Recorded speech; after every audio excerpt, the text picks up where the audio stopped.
Hello and welcome to The Breakdown, News Edition with Benjamin Nguyen for the month of July 2021. This episode is going to be an overview of events that occurred during the month of July and will not feature a breakdown subject. So let's get right to the weekly. On Monday, July 12th, Carlos Zapata, Red, White, and Blueprint co-founder and Recall supporter, attended his arraignment for the alleged May 5th assault on Nathaniel Pinckney, which I've referenced in video footage in past episodes of The Breakdown. Carlos pleaded not guilty. His next court date is on August 9th. On July 17th, District 3 Supervisor Mary Rickard was a guest on the KCNR radio program Common Ground, where she made a statement regarding the June 29th Shasta County Supervisor Board meeting. Supervisor Rickard noted that the leader of Recall Shasta, Alyssa McEwen, did not speak out during public comment prior to the budget vote. Now, Alyssa McEwen, who is the leader of the recall, was in the audience. We did not have one comment. She did not come forward. No one came forward. At the July 20th board meeting, Alyssa issued this response. Mary, on the radio this weekend, you stated that I did not challenge you on the $600 million budget you passed at the last board meeting. You said on the radio that, as I sat here, I didn't make a comment as the budget passed, as if my silence were a seal of approval on that budget.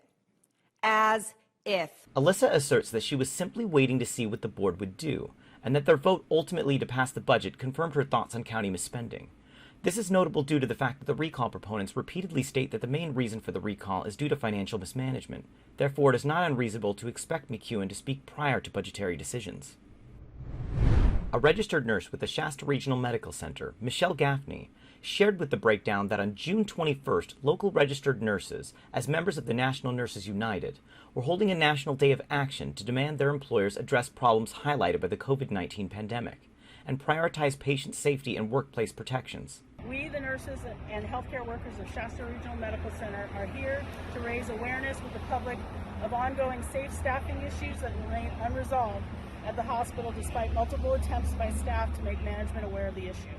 In addition to voicing their concerns regarding staffing issues, they are also demanding better personal protective equipment, or PPE, as many nurses are told to reuse PPE like N95 masks for multiple shifts, and in some instances have not been given any at all. For more information, please visit nationalnursesunited.org. I speak frequently about the Shasta County Board of Supervisors, but at The Breakdown we're also interested in reporting on the City Council meetings as well. On July 20th, Reading City Council approved an ordinance that would charge members of our community a $326 fee if they're treated or assessed by the Reading Fire Department. According to the Reading Fire Department, they receive approximately 15,000 service calls annually, with about 65% of those being medical-related calls. Based on those values, the city could expect to make close to $400,000 annually with the fee, which would then be dispersed to the general fund. A member of the community has expressed their concern that this fee is essentially a targeted tax that would mostly affect the medically vulnerable population, and that the waiver stipulation will add administrative duties to the fire chief as well. Shasta County residents who have Anthem Blue Cross medical insurance are reporting that they are receiving letters stating that they would no longer be accepted as in-network coverage. In a statement, Robert Quinn, the president-CEO of Dignity Health Medical Foundation, said, "Despite our collective efforts, most of Dignity Health's California agreements with Anthem terminated as of July 16th. We remain in active discussions and hope to reach a responsible new agreement soon that will protect patients' access to the care they need."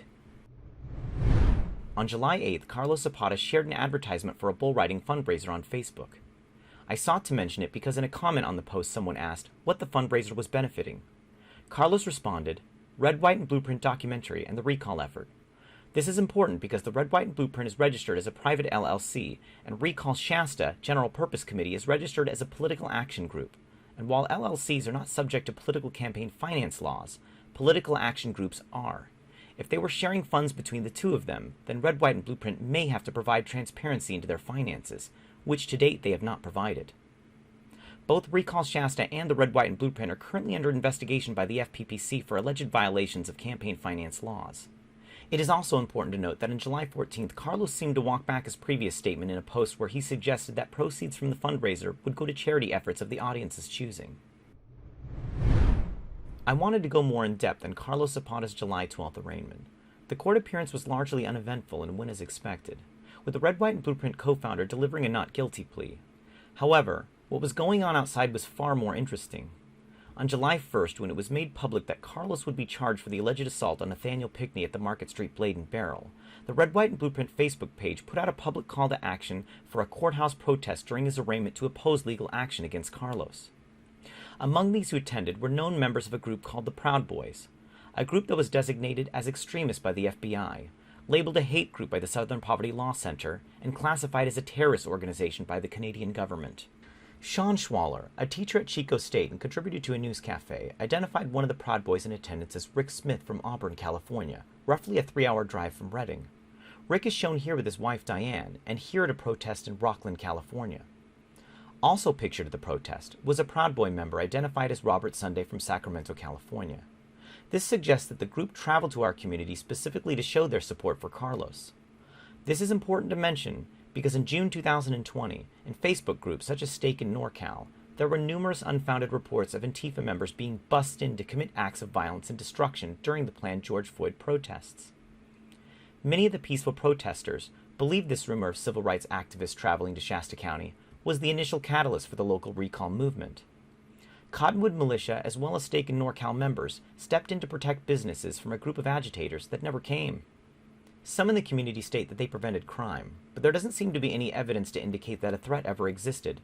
In fact, some may argue that those reports of outside agitators appear to have been fabricated in order to sow division in small rural communities like Shasta County. In reference to the appearance of the Proud Boys at his arraignment, Zapata made a Facebook comment assuring people that the Proud Boys in attendance were, quote, good men. Therefore, his acceptance of their support is not in question. Also, in what is difficult to label as a coincidence, that same day of the Proud Boys' appearance at the courthouse, a locally owned gift shop in Red Bluff called the Wild Oak was vandalized. Their window, which displayed a Black Lives Matter sign, had been hit with the paintball, and a Proud Boys State of Jefferson sticker was placed over the sign. Wild Oak is just over a block away from the Palomino Room, which is owned by none other than Carlos Zapata. According to members of the Facebook group Thought You Should Know, the owners of the Wild Oak received an anonymous call stating that the caller had witnessed, quote, Antifa and BLM.